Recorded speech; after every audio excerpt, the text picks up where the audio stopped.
राजस्थान में pre monsoon active, कई जगहों पर बारिश। पूरे सप्ताह प्रदेश में बारिश और आंधी का दौर रहने के कयास। 17 जून से 25 जून तक राजस्थान में मानसून के दस्तक देने की संभावना। पिछले साल बारिश से जयपुर समेत कई जगहों पर हुई तबाही। पिछले साल बारिश के पानी की हुई बर्बादी। पर्याप्त मात्रा में वाटर नहीं हुआ स्टोरेज। बीसलपुर बांध के पानी को रामगढ़ में लाने की हुई चर्चा।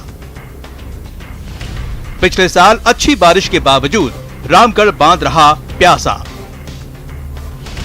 मानसून के लिए कैसी है तैयारी? बारिश की बारी, क्या है तैयारी?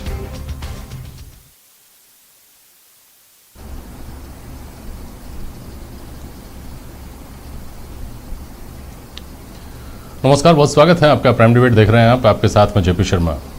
आसमान से अमृत रिसना शुरू हो गया है। मानसून की आमद से पहले फिलहाल प्री मानसून कमोबेश सभी जिलों को भिगो चुका है। संकेत बेहतर बारिश के हैं और महामारी और महंगाई से जूझते आम आदमी के लिए कुदरत का यही सबसे सामयिक और बेहतरीन तोहफा हो सकता है।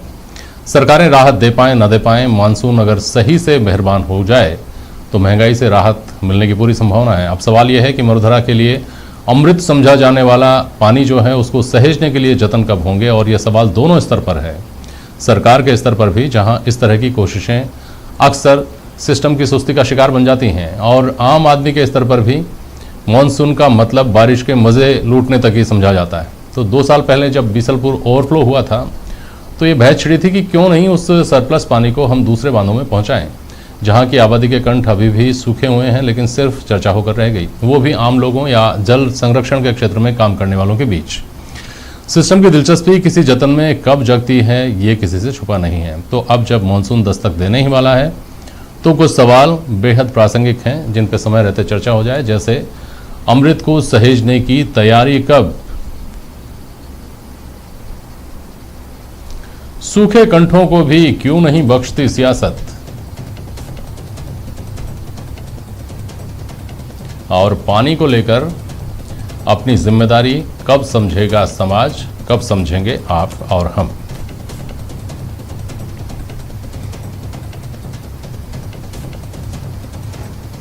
ज्योति खंडेलवाल हैं, कांग्रेस की प्रवक्ता हमारे साथ। राखी राठौड़ भाजपा की प्रवक्ता हैं। सूरज सोनी जल संरक्षण के क्षेत्र में काम करते हैं, समाजसेवी हैं। और अवधेश आकोदिया वरिष्ठ पत्रकार हमारे साथ हैं। बहुत स्वागत मैं आप सभी का करता हूं। समाज से भी मैंने सामाजिक अपना क्षेत्र में जो काम करने वाले व्यक्ति हैं उनकी नुमाइंदगी सूरज सोनी इसमें कर रहे हैं। समाज की क्या जिम्मेदारी है, समाज अपने दायरे में रहकर वो सारे काम करता है कि नहीं करता है, क्या करना चाहिए, कितना किया जा सकता है, इस पर मैं आपसे बात करूंगा सूरज जी। और आप दोनों जो मेरे राजनीतिक मित्र इस पैनल में हैं उनसे मैं ये चर्चा करूंगा कि सिस्टम पर ही आकर बात सारी ठहरती हैं, तो ऐसा क्यों होता है हर बार कि हम पर ज़्यादातर तो खैर राजस्थान के हिस्से में सूखा ही आता है, ज़्यादातर तो निराशा ही हाथ लगती है, लेकिन कभी कभी मेहरबानी भी होती है मानसून की, उसके बाद भी हम उसको सहेजने में नाकाम रह जाते हैं। ज्योति खंडेलवाल, पिछले 2-3 साल से अच्छी बारिश हो रही है, इस साल भी बारिश बेहतर होने की पूरी संभावना है। क्या हमको उम्मीद करनी चाहिए कि हमको जो अतिरिक्त मिलेगा हम उसको आने वाले वक्त के लिए, रेनी डे तो मैं यहाँ इस्तेमाल नहीं कर सकता, आने वाले वक्त में जब क्राइसिस होगा तब हम उसका इस्तेमाल कर पाएँ? क्या इस तरह की कोशिशें अब देखने को मिलेंगी? ज्योति खंडेलवाल। देखिए जेपी जी, मैं ये कहना चाहूंगी कि निश्चित रूप से राजस्थान की अगर हम बात करते हैं तो पानी अमृत से कम नहीं है। बहुत सारी जगह पर बहुत कमी महसूस की जाती है और ये हमारे लिए वाकई बहुत अच्छी बात है कि मानसून अच्छी आने की संभावना है। और ऐसे में बहुत ज़रूरी हो जाता है कि पानी को सहेजने की कवायद भी जो है वो शुरू हो।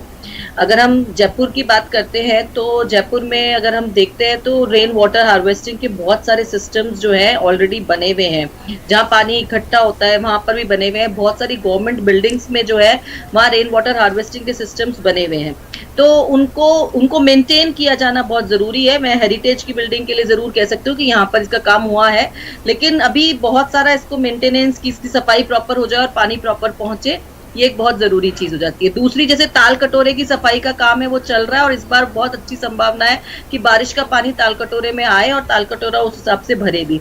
लेकिन हम सब जानते हैं कि रामगढ़ बांध हमारे लिए एक बहुत ही दुखती रग है और एक ऐसी जगह जो इतनी अच्छी बारिश के बाद भी हमने पिछली बार देखा कि वहां पानी नहीं आ पाया, और उसके कारण हम सब जानते हैं, और उसके लिए बहुत बड़ी एक विल पावर और एक बहुत बड़ी इच्छा शक्ति की जरूरत जो है वो महसूस की जाती है। और हर जयपुर वासी के लिए शायद रामगढ़ एक कहीं ना कहीं दिल को दुखाने वाला एक ऐसा पॉइंट आता है जो हर व्यक्ति को लगता है कि इसका कुछ ना कुछ तो होना चाहिए, लेकिन मैं निश्चित रूप से मानती हूँ इसमें बहुत ज्यादा कमी है। जहां तक हम और जगह की अगर पूरे राजस्थान को लेकर के बात करते हैं तो मानसून की तैयारी के साथ साथ ये भी तैयार, मानसून में अगर अच्छी बारिश होती है तो रेन वाटर हार्वेस्टिंग के साथ साथ ये भी बहुत जरूरी हो जाती है तैयारी कि जो है नाले, जो पुराने नाले हैं, गंदे नाले हैं, वो प्रॉपर साफ हो जाए, पानी ना भरे, लोगों को दिक्कत ना आए कि यहाँ पे पानी भर गया और ये नहीं हुआ। ये भी एक बहुत जरूरी एस्पेक्ट हो जाता है जिसकी दिशा में निश्चित रूप से राज्य सरकार और नगर निकायों ने काम करना शुरू कर दिया है। बहुत अच्छी बात है। इस पर संतोष व्यक्त करना चाहेंगे राखी राठौड़? ज्योति खंडेलवाल ने जो कुछ कहा उसके ऊपर राखी राठौड़। देखिए जेपी जी, आपने पिछले साल देखा कि हमारे राजस्थान की जो राजधानी जयपुर है उसके अंदर किस तरह की स्थिति थी और कैसे लोगों का जान माल का नुकसान जो है उस पूरे प्रकरण में हुआ। अगर इतना अच्छा काम हुआ होता तो निश्चित तौर पे इस तरह का सीन हमारे सामने नहीं आता। आपने जो आज ये विषय रखा है उसमें निश्चित तौर पे समाज की भी हमारे साथ में सहभागिता की जरूरत है, लेकिन सरकारों को जरूरत है इस बात की करने की कि जिस तरह से जल स्वावलंबन योजना पिछली सरकार द्वारा स्टार्ट की गई, जिसमें बावड़ियां नई भी बनाई गई, पुरानी बावड़ियों की सफाई की गई, जो फार्म पॉन्ड्स हैं उनके लिए सब्सिडी भी दी गई, और लगभग 238 जो डार्क जोन राजस्थान के हैं उस पूरी प्रक्रिया के माध्यम से 100 जगहों पर डार्क जोन समाप्त किए गए। तो मुझे लगता है कि आज के समय में इस बात की आवश्यकता है जिसमें इस तरह की योजनाओं का इम्प्लीमेंटेशन हो सरकार की तरफ से। और आपने देखा था कि इस योजना के अंदर लोगों का भी चाहे श्रमदान के माध्यम से हो, चाहे उन्होंने कुछ मॉनिटरी हेल्प करी हो, किसी ना किसी तरह से लोगों का योगदान था। और इस तरह का अगर योगदान होगा तभी राजस्थान के अंदर ये मानसून के अंदर जो अमृत बरसता है उसका हम लोग काम कर पाएंगे। ज्योति जी कह रही है अच्छी बात है, मैं भी इस बात को मानती हूँ कि ये सब कुछ होना चाहिए, लेकिन इम्प्लीमेंटेशन का ही तो प्रॉब्लम है मैम। अगर इम्प्लीमेंटेशन हो जाए, आपने जो बात कही वो बिल्कुल ठीक है कि नाले सफाई होनी चाहिए, आपने बिल्कुल ठीक कहा, वाटर हार्वेस्टिंग सिस्टम होना चाहिए। वाटर हार्वेस्टिंग सिस्टम का क्या हाल है वो हमारे सामने है, उनकी सफाई नहीं हो पा रही, उनकी जाली जो है ऊपर की क्लीनिंग नहीं हो पाती, इसीलिए वो सिस्टम सिर्फ बेकार है। हम अगर डिटेल में अगर अपना सिर्फ रिकॉर्ड कायम करने के लिए करेंगे तो सर अच्छी चीज है, अदरवाइज ग्राउंड लेवल पे उसका इम्प्लीमेंटेशन जीरो है। तो इसमें आवश्यकता है कि इसको स्ट्रिक्टली इम्प्लीमेंटेशन करने की, तो आपको भी करना चाहिए। क्या हाल है के साथ था पे भी अगर हम विचार करें ना राखी जी, तो कोई बहुत बेहतर स्थितियां, आंकड़े तो कम से कम ऐसा नहीं बताते। था के साथ ही स्टार्ट किया था जेपी जी, मैंने था के साथ ही स्टार्ट किया था। जल स्वावलंबन योजना क्यों रोक दिया? ठीक है, मैं जल स्वावलंबन के बारे में आपसे एक सवाल कर लेता हूँ राखी जी। ये वाटर रिचार्ज की बात जो कर रही हैं ज्योति खंडेलवाल जी, और इतने बढ़िया इन्होंने बताया कि ये सब कुछ हो गया, वाटर रिचार्ज का सिस्टम जयपुर में डेवलप हो गया, उसके बारे में बात करूंगा मैं उनसे। लेकिन पहले आप जल स्वावलंबन निश्चित तौर पर एक बहुत पवित्र भावना के साथ शुरू किया गया एक कार्यक्रम था।